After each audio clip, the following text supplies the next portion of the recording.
Yeah, So I felt really that the world was against me and I was on my own and I was a yeah, very frustrated man. And that's how I ended up going to America in the first place. Peace to me is just carrying on doing what I'm doing right now. Just live in peace with my lady. I'd love to see the world live in peace as well, but Network and connect. Go the extra mile with Alan and Eric.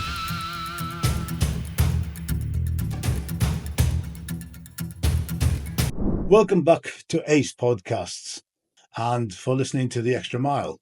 We explore fascinating lives from intriguing individuals we encounter here in Bali to those making a real impact in their communities, blending business, social connection, and everything in between. Today, I'm thrilled to introduce you to Stevie G, Stephen David, or as I know him, Stevie G, a vibrant personality hailing from the UK. Stevie's extensive travels have led him to call Bali home. I recently had the pleasure of meeting him at a lively evening in a local restaurant, and I just knew I had to share his story. Stevie, your life story is incredibly layered, starting with being adopted at the age of 2. Can you share what early memories or feelings shaped your understanding of yourself and your place in the world? well, thanks for inviting me, first of all, and hello to your viewers. It's a pleasure to be here. To answer your question, yes, I was adopted at 1 year old. Then I was taken back by my mother, and then I was had to give me away again because she was young, and she couldn't cope, and then ended up at 2 years old with the couple that looked after me for the rest of my days. How it shaped my life, I got to say that it affected me probably right up until recently. That it did make me feel quite insecure in the fact I was always trying to avoid rejection. So I would do things trying to be liked, trying to agree with what other people, even when it was infringing on my own, what I really wanted. I was happy to go along with what somebody else wanted just because I just did want to avoid that rejection. And I think that goes all the way back to when I was adopted. Yeah. So you've experienced profound losses with the premature deaths of 2 partners. How did those experiences impact your perspective on life and your spiritual journey? Well, I got to be honest, I was very depressed about it for years. I was Yeah. suicidal. It was a very difficult time on both cases, a 6 year relationship and a 10 year relationship. I blamed God. I didn't think he was being fair because I was a sort of a regular churchgoer, and I really didn't expect that from God. But it actually, looking back, it made me a stronger person. So you've embraced this unique identity as a cross-dresser and a born-again Christian living in Bali. How do you reconcile these seemingly disparate aspects of yourself and how do they inform your spiritual practice? Well, that's a difficult question. Can I phone a friend? Of course. Oh, yeah, you would think. But I've spent 50 years in church. I first met the Lord in 1975 when I was 12. And I've really the Lord has always shown me something in my heart that I wanted to share with the church. But didn't matter how well I dressed, didn't matter how macho I was, didn't matter anything. I wasn't able to get across what I was trying to Yeah. say. And so I've come, after arriving in Bali, I mean, I was a secret cross dresser all my life since I was 5 years old. But publicly going into bars and dancing in dresses is something that has only happened since I've been in Bali. I've felt the freedom of Bali, the acceptance, Gundi's encouragement, and I've never been happier. I call Bali my home because I can be myself, and I suddenly realised that I can't please everybody. And 9 times out of 10, or 99 times out of 100, people come up to me and say, really respect you for just being able to be brave enough to be yourself. So And that's amazing to me. And I Yeah. wish I hadn't wasted so many I years. was going to say, so you're pleased you did it anyway. Absolutely. Yeah. Absolutely. And I'm sorry if the church don't like that. But they don't want to hear, if you look at the church, I think they got bigger problems than me. I couldn't agree more. Let's talk about the vision you had in the hills of San Diego in 1996. Can you describe that experience in detail and what significance you believe the angelic people and the horse-like creatures hold? Well, that was an incredible experience. Just so that your viewers understand, I was in a Christian home for men with 100 other men and gang members and heroin addicts and crack addicts and all this sort of thing. I developed an alcohol problem, and then I found myself in there after living on the streets in California. They kind of rescued me, and while I was up there, so that what I'm saying is that I hadn't been in any substances or anything for a year. So what happened was completely from God for me. And I got the experience after I was in deep worship, meditation, and I got the experience that God was somehow behind me, about 30 feet behind me, speaking to my spirit. And he said, look. And I looked, and in my spiritual eye, I could see, as far as the eye could see, a white shimmering of all the God's people, but so closely together you couldn't get a blade of grass between them. It was one big white shimmering army of God's people, and I was just amazed, And I said, "Whoa, why are you showing me this?" And he said, "Look again." And I looked again, and then I suddenly saw that to me in my spirit, I can't say they were horses, but I can say they were darker figures riding on these, whatever they were, up and down the ranks, up and down these lines, cutting down, sort of not necessarily killing, but just breaking and destroying this beautiful, beautiful white shimmering army that I could see. And sorry, I get emotional. And I said, Lord, why are you showing me this? And I could see that these things were called division. The name of these animals, they didn't have signposts, but I knew in my spirit these things were called division. And I said, why are you showing me this? And he said, hold out your hand, metaphorically, spiritually. And I felt him put something in my hand. So you mentioned about being given a metaphorical sword and reaching out to gang members and criminals and drug addicts and people. What drove you to take on this mission? And what were some of the challenges you faced in your efforts to cleanse and save them?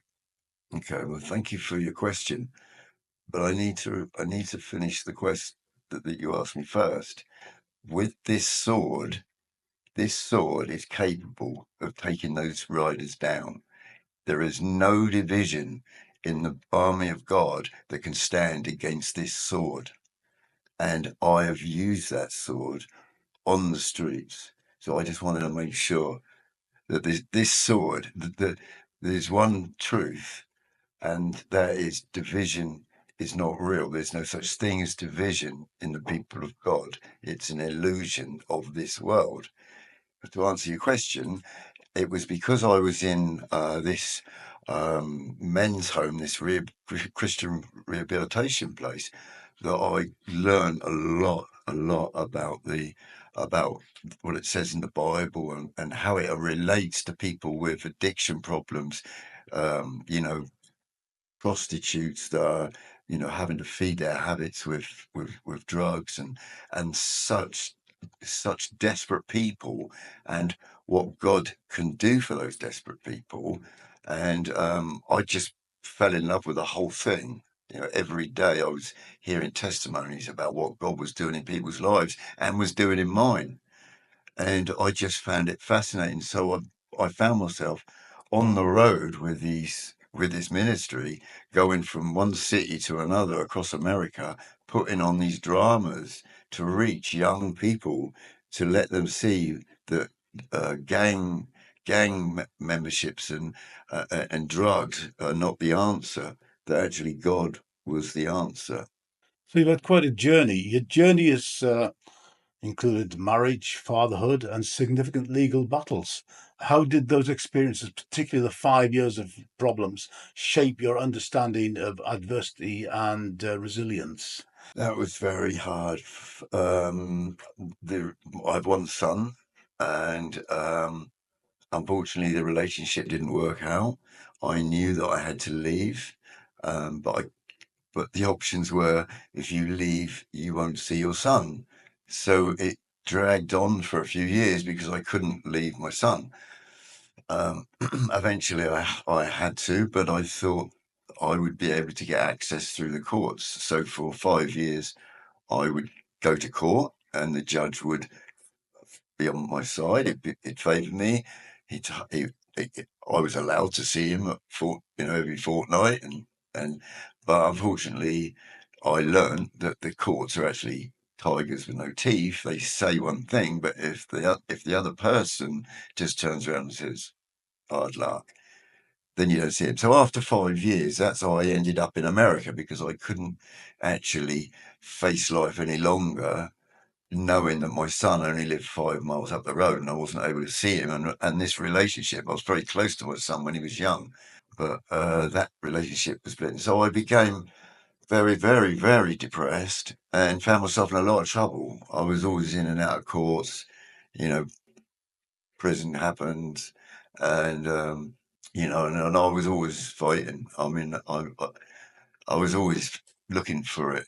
Every time I went into a pub, I was waiting for someone just to start something, because I was so frustrated, because the solicitors and the courts and the judges, and nobody seemed to understand that basically people were saying to me, "Oh, well, don't worry about it. You can have another son." I'm thinking, are you mad? Strange Are response. you mad? And that's the kind of response. Yeah. So I felt really that the world was against me and I was on my own, and I was a very frustrated man. And that's how I ended up going to America in the first place. So, as you said, your time in the USA included living on the streets and also being rescued by a Christian Alliance. This was clearly transformative. How did that period of hardship and redemption influence your spiritual path? It did influence it. That's how I ended up in this place in the mountains in San Diego. That's how I ended up there, because they rescued me from the streets. I went to America for 3 months and 90 days, but I actually missed my flight back. But I really, in my heart, I didn't want to come back, because I knew I'd be facing the same thing. I'd sold my business and I'd sold most of my valuables, so I was going to come back to a bigger problem than I left, because I still wouldn't be seeing my son. So deep down, I didn't want to come back anyway. It turned out I missed my flight, and so I ended up living on the streets around San Diego and Mexico, and that's when I was picked up by this organisation called Victory Outreach. It sounds like an incredibly difficult life you had then. Well, to be honest with you, to be totally honest with you, once the plane had gone, sorry, I'm not sure. It's okay. Once the plane had gone, and I knew that was it, and I had no money left at all, so I didn't know how I was going to eat. I didn't have enough. Didn't even have any water. I didn't have anything. But I was sleeping in the bushes and that. But I had the biggest smile on my face as I walked across the road. I must have looked like a lunatic, because I could not stop grinning, because for the first time in my life, I was free. Yeah. I could go left, right, straight on. I didn't have any responsibilities to do to anybody. Nobody was in my, and it was the most liberating experience. I'll never forget it. Yeah. And I absolutely enjoyed my time on the streets, because it's a lot warmer than England. Most places are. And I just followed what the homeless people did. I would stand outside McDonald's and I would ask if someone would give me money for a burger. And once I started talking and they knew I was English and they knew that I was genuine, I wasn't after money for alcohol. I was after money for a burger and a coffee. And people just help me. And then I would go back down to the ocean. I had a little small pocket Bible, and I'll sit there all day reading my Bible and looking out at the ocean. And then when I was hungry again, I'd go back and do it again. And that went on just for a number of maybe 6 or 8 weeks, something like that. And then this guy, a Christian guy, saw me picking up a long cigarette butt off the floor, and he was preaching. I was listening to him preach to a group of people, and I picked the cigarette up, and he came straight over and said, "Are you on the streets?" At the time, now I'm pretty street rugged, if you know what I mean. And I said, "Well, actually, funny enough, I am." And he said, "Well, can you work?" And I said, "I can work." And he said, "Well, why don't you come back with us? And I've got a roofing company, JBG, his name was." And he said, come and stay at our place. I've got like ex-heroin addicts that have been through this rehab place, and they're living at my place and they're working for me. Why don't you come back, have a shower, and have a proper bed to sleep in?" And I said, "I'm in." It's interesting how that keeps coming back to that period. That was obviously a transformative period in many, many ways. Gave you lots of choices. It was an incredible and you job. made some good choices, obviously. So eventually, you found yourself in Bali, describing it as your spiritual home, especially after meeting Gandhi. What is it about Bali and your relationship with Gandhi that resonates so deeply with you? It's amazing. I'm very sad about my own country, England. I really don't feel like that's my home anymore. I visited back in July to be with some other British people in London to say that we weren't happy about the way our country was, and my own Prime Minister described beautiful, peace-loving Christian people as far-right racist thugs, and I knew that this is no longer my home. So I'm looking, and I came through Bali, and I thought, wow, this place is different. They don't have stupid rules just for the sake of rules. These people know how to get on. They don't need to be told. These people respect each other without being told to. They're family orientated. They're community orientated. You know, in England, the next door neighbours don't even know each other.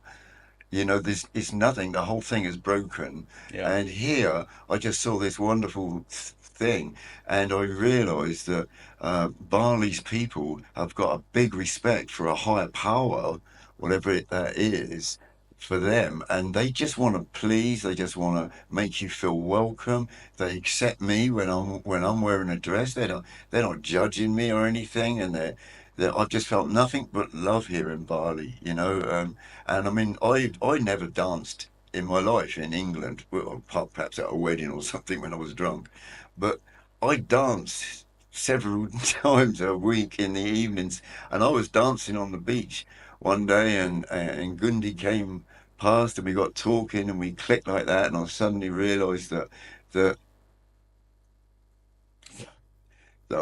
that's who I'd been looking for all my life.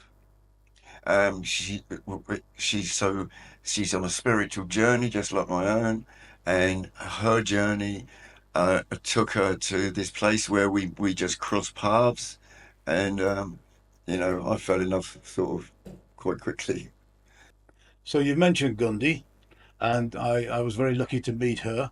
And I'm very, very pleased to tell people that we have got Gandhi coming in to see us for the next interview. So, looking back on your life filled with such diversity and intense experiences, what is the core message or lesson that you feel you learned and you might want to share with others?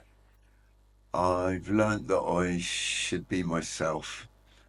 I've learned that I don't need to be afraid of what other people think of me, and my biggest thing is I've actually, do you mind if I say I've got a website that I've been writing for the last 13 months? We'll put that in the link below. Okay, thank you. And that is all to do with the oneness of the church, and how I believe that The Lord is coming for one church. He's not coming for, and I'd love to be part of that. That's what I believe my purpose in life is, and I believe it's an amazing thing that the Lord's brought me to Bali so that I can work on my website and spend time with another spiritual person and just focus on myself instead of worrying about the rat race and the hamster wheel. This is just such a beautiful place to do that. Well, I hope we can help in some small way to spread your message, Stevie. After all you've been through, what does peace look like to you? How and what are your hopes for the future? My hopes for the future, as I said, I would love to be part of. I'd love to be around when the church comes together and we get rid of these 50,000, Christian denominations, and I'd love to be part of that. Peace to me is just carrying on doing what I'm doing right now, just live in peace with my lady. I'd love to see the world live in peace as well, but my peace is just to carry on where I am and pray that my health holds out. Okay. Stevie, thank you very much for coming in today. You're welcome. Thank you for And inviting me. to our viewers, can I just say, if you've enjoyed watching this, please share, upvote, like it, and by all means comment or come back with suggestions for subjects or ideas that you'd like us to cover in the future. So that's enough for now. Be back soon with Gundy. Bye bye.